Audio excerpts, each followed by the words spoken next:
Hi, this is Sherry Shabowski from medicaleducationinminutes.com. Today we're going to be talking about capillary gas exchange. Just a reminder here, there are capillary beds that allow exchange of nutrients and essential substances all over the body. Basically, the lungs take in oxygen, they load the blood with oxygen in the heart, and the heart pumps it out to these capillary beds. Cells require oxygen, glucose, and the blood supply to deliver both. So, how does gas exchange actually happen? Well, first, let's just talk about normal circumstances and how the blood being pumped out of the heart works. As it goes into the aorta, you have a pulse pressure, which is the difference between the systolic pressure and the diastolic pressure. There's a mean arterial pressure that we can measure that continues throughout the elastic arteries and the muscular arteries, then goes down in the arterioles and hits the capillaries at about 30 millimeters of mercury. Red blood cells are responsible for delivering the oxygen to the tissues. Again, the hydrostatic pressure coming into the capillaries is about 30 millimeters of mercury. Now, how does gas exchange occur? Well,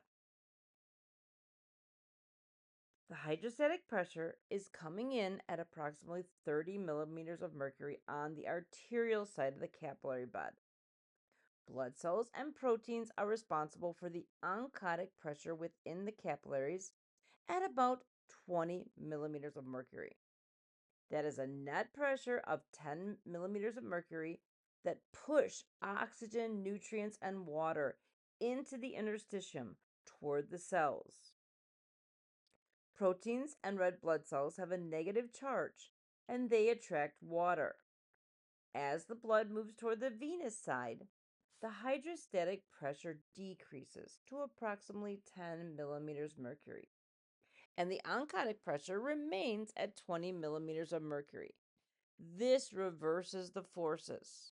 Now, 10 millimeters of mercury force is pulling the CO2 and the water back into the capillary. Some water is left in the interstitium, but that is taken away by the lymphatics.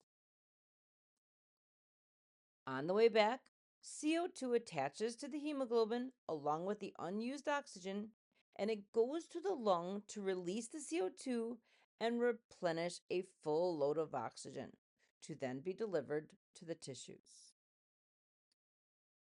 Thank you for your attention to this short lesson.